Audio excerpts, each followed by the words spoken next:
Nature of public administration. So when I say nature, it means that the characteristics of something. For example, if I say a triangle, what is the meaning of triangle? Triangle is nothing but what? Anything which has a three side. So this is the characteristics. I am describing the characteristics of triangle. Same for the public administration. The nature of public administration means it means that characteristics of public administration. So broadly, there are two aspects of nature of public administration. One is integral view, and other is managerial view. So we are seeing about integral view. What is integral view? A belief in integral view, they says that administration is the sum total of all the activities, manual, clerical, managerial, etc. Okay, and all the acts of the official of the government, from attendant to the secretaries to the government and the head of the state, will be included in that particular part. Henry Fowell and L.D. White, they were the proponent of this view. Now, understand the concept. What is integral view? Suppose there is one organization.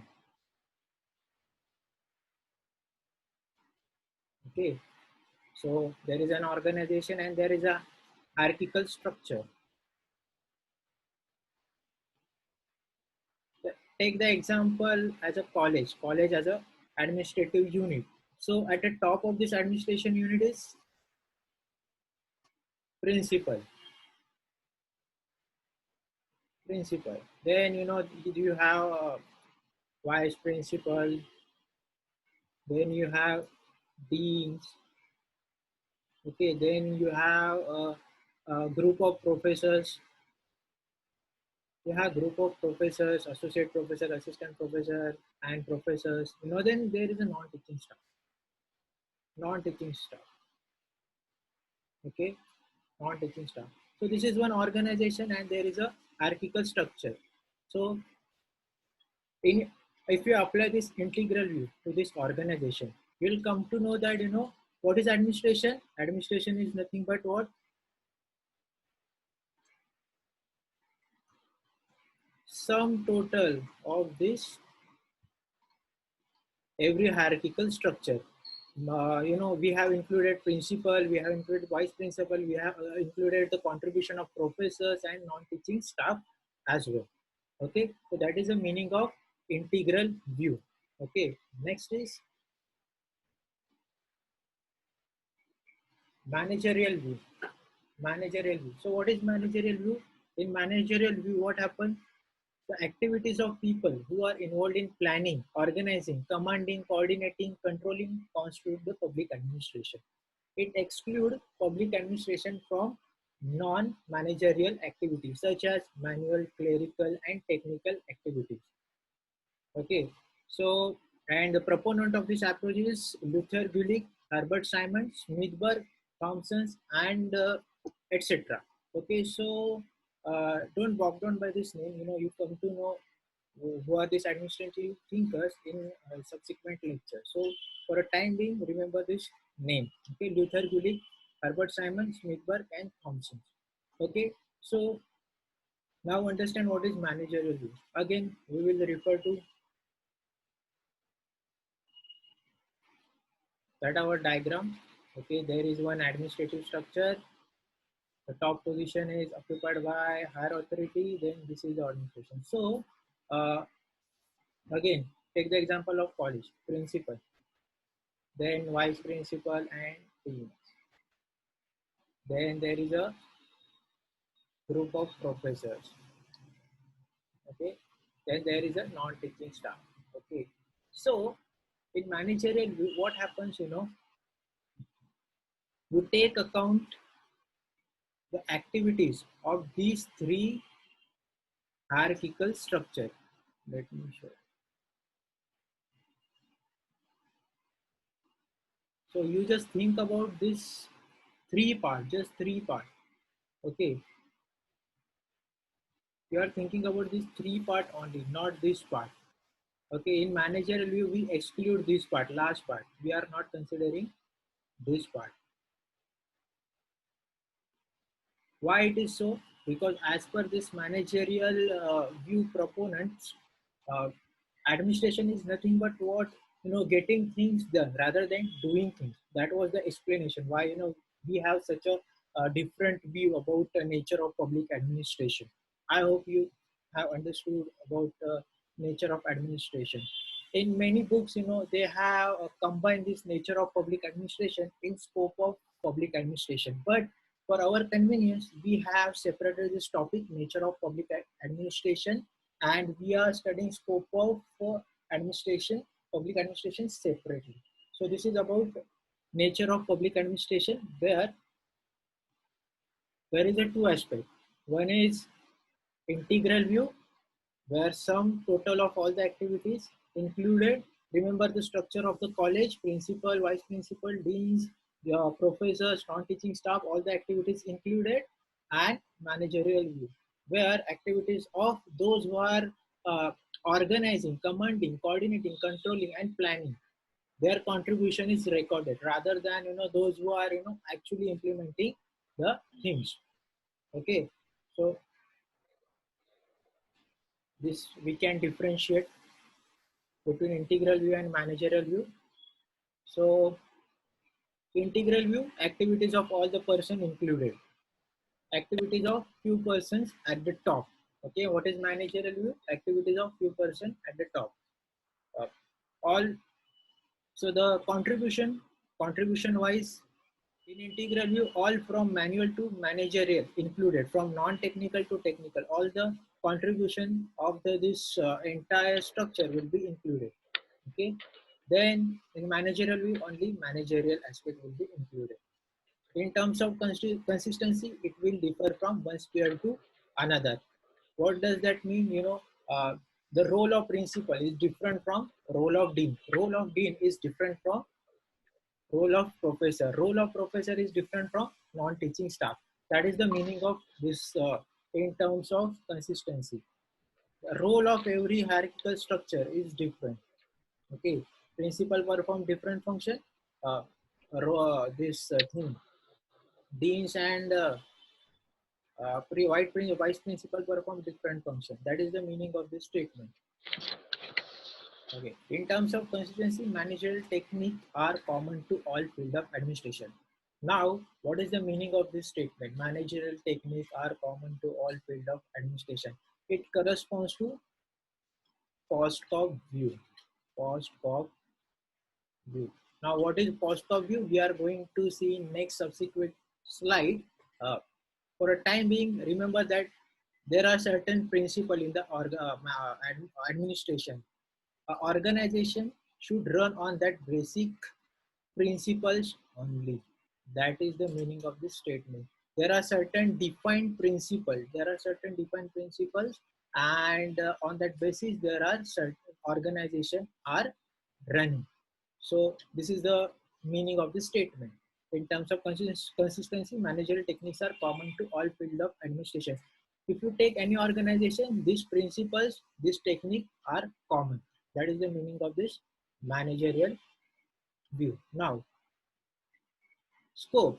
As we have seen, nature is something which is, describing characteristic.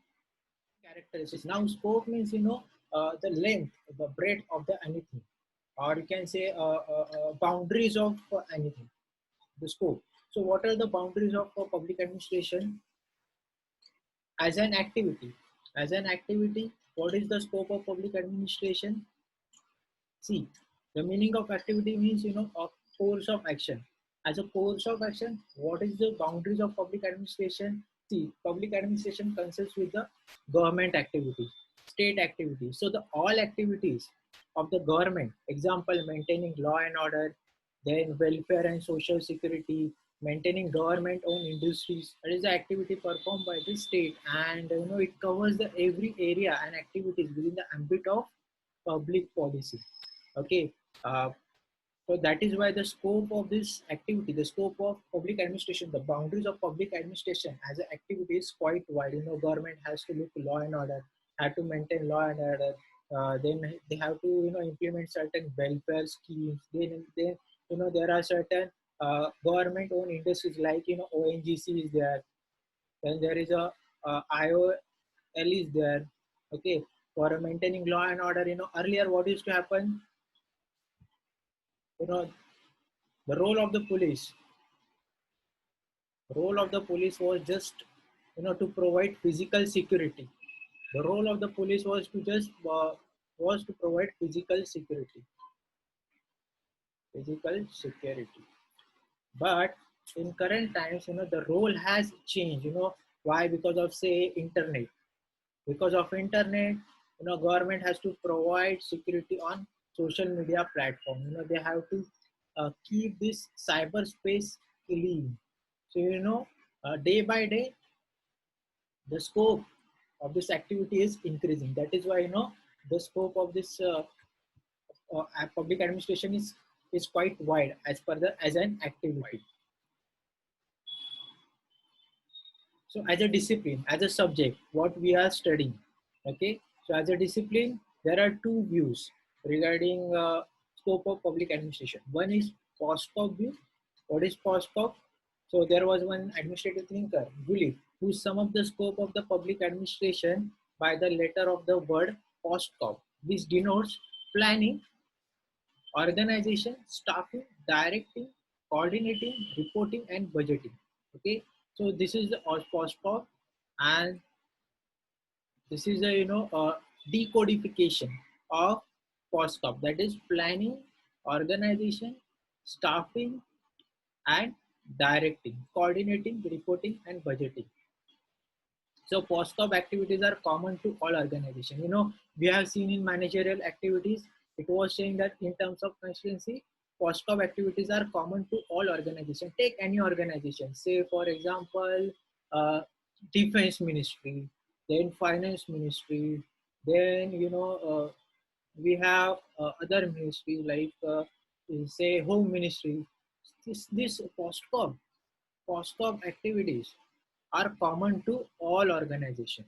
Okay, and this POSCOP gives unity, certainty, and definiteness, and makes this study more systematic. Because if we want to study public administration and we stick to this particular principle of the organization, then we have to our study become very simple. Why? Because we have to go through such simple principle of POSCOP. Okay, so planning will be common to defense, planning will be common to finance, planning will be common to home minister, organization will be common to defense, organization will common to finance, organization will common to home. Okay, so this POSCOP will be common to all organization, any organization. That is the meaning of this POSCOP view. So what is planning? Planning means the working out in broad outline the things to be done, what is to be achieved, the methods to be adopted, how would you achieve particular goal. Okay, that has to be studied in the planning. Okay, organization. Sorry, sorry. Organization means the establishment of formal structure of authority through which the work is subdivided, arranged, defined, and coordinated. Without organization, the vision, the contribution of men and material is no-brainer. So our role of the organization is very important for any organization. Then staffing, you need to have a caliber. You need to have a caliber workforce. So staffing means the recruitment and training of personnel and their condition of work. Next is directing. Directing means making decision and issuing orders and instruction. For any organization, the superior authority makes certain decision and issue certain orders, and that instruction has to be followed by subordinates. Okay, so coordinating means interrelating the work of various divisions, section, and other part of the organization. Okay, in public administration, the government department, for example, government departments are interrelated.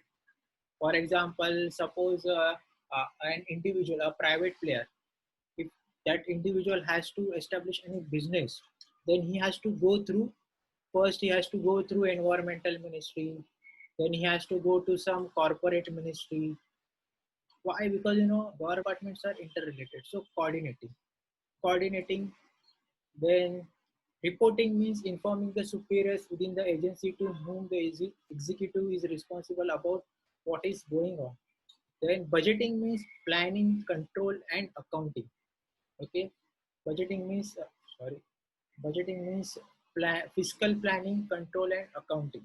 Okay, so this include in the post-cost view. This is the meaning of various principles included in the post-cost view.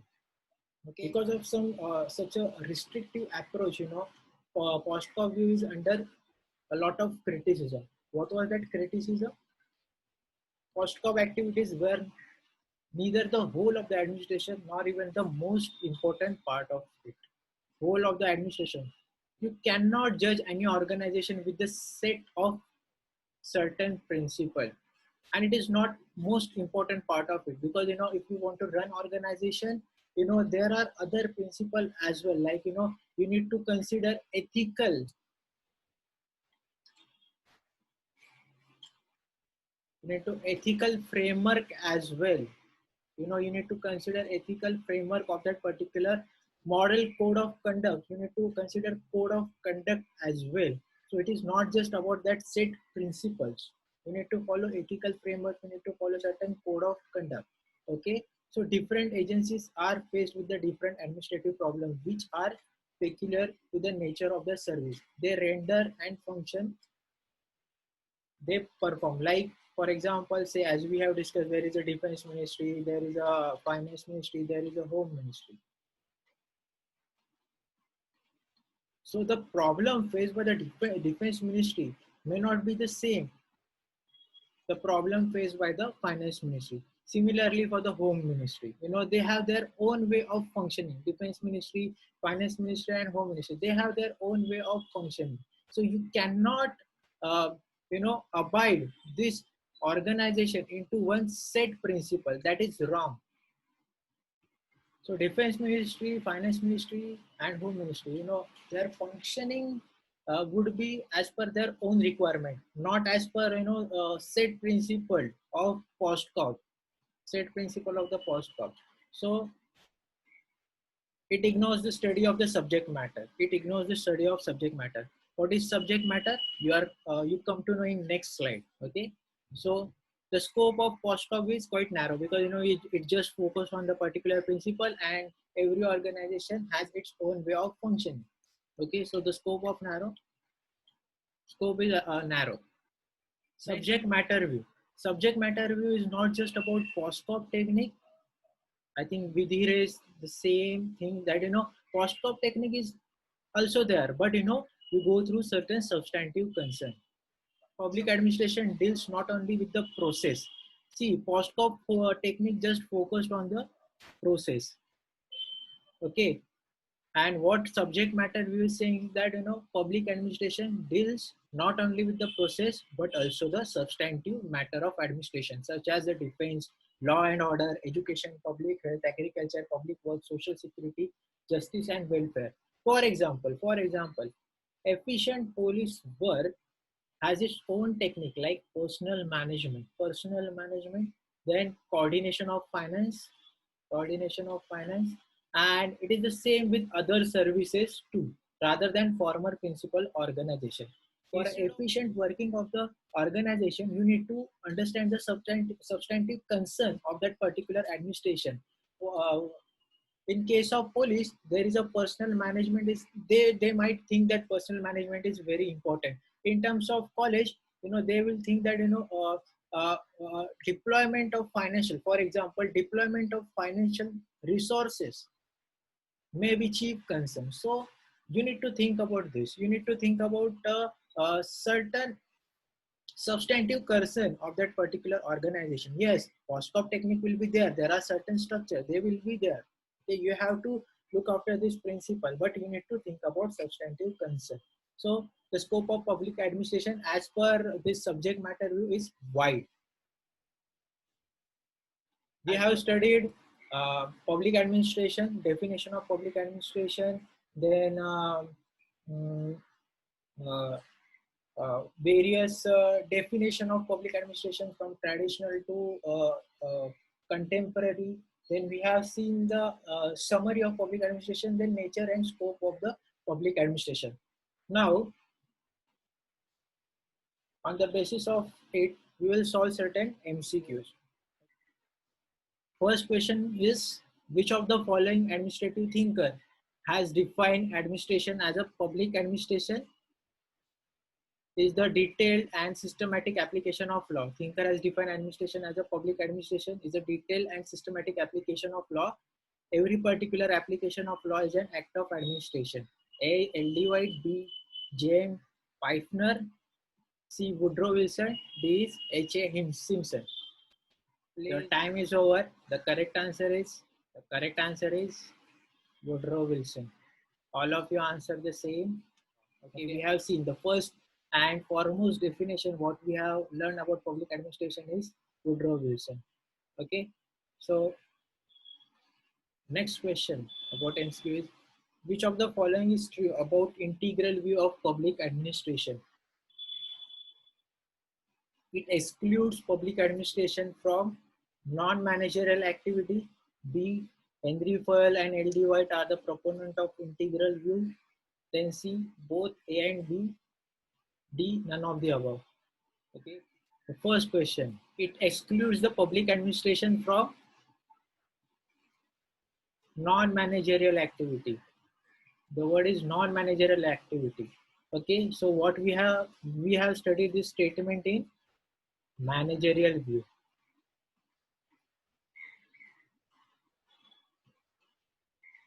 Okay, and Henry Fayol and L.D. White are the proponent of the integral view.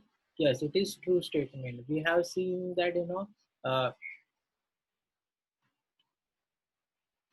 these are the proponent of integral view. The right answer is B. C, because A is wrong answer, C is gone. Okay, and none of the above because we have select B. D is also not there. Okay. Next MCQ. POSCO view includes budgeting, staffing, cooperating. B. Planning, organization, development. C. Coordinating, reporting, organization. None of the above. So most of the students got confused between A and C. But the correct answer is not A, because budgeting is there, staffing is there, but see the word cooperating. Cooperating word is not there in POSCO. This is not cooperating but coordinating. Okay, this is not the word.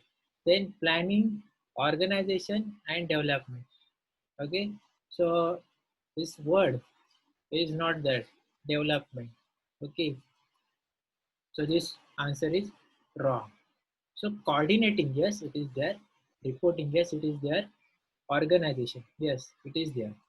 So C is the right answer. So those who have answered this question, they are right. C, coordinating, reporting and organization. Okay, and ultimately D. Now next question, true or false? Subject matter view of public administration focus only on the process of the administration. Subject matter view of public administration focus only on the process of administration. True or false? What is your answer? Yeah, many of the students, they have answered correctly. Subject matter view, subject matter view of public administration focus on the process of administration. You have correctly answered this question. Why? Because you all know that we have seen subject matter. We not only focus on process, plus they focus on substantive concern. Substantive concern. This concern may differ from one organization to another organization. Okay, we have seen. So false is the right answer. Okay, next is Dwight Waldo, recognized as a father of public administration. True or false?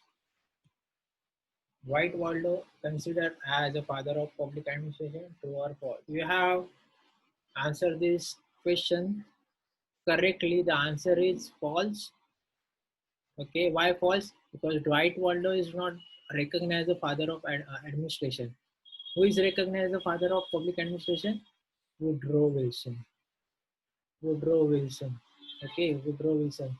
This was the first lesson where I have explained about the Woodrow Wilson, and you are going to learn about this guy in future, because there is an entire topic of Wilson's contribution. Wilson contribution. He was not just a president of the United States of America, but he had contributed a lot of things in the public administration that we are going to study. So this is about what we have studied so far. Let's see next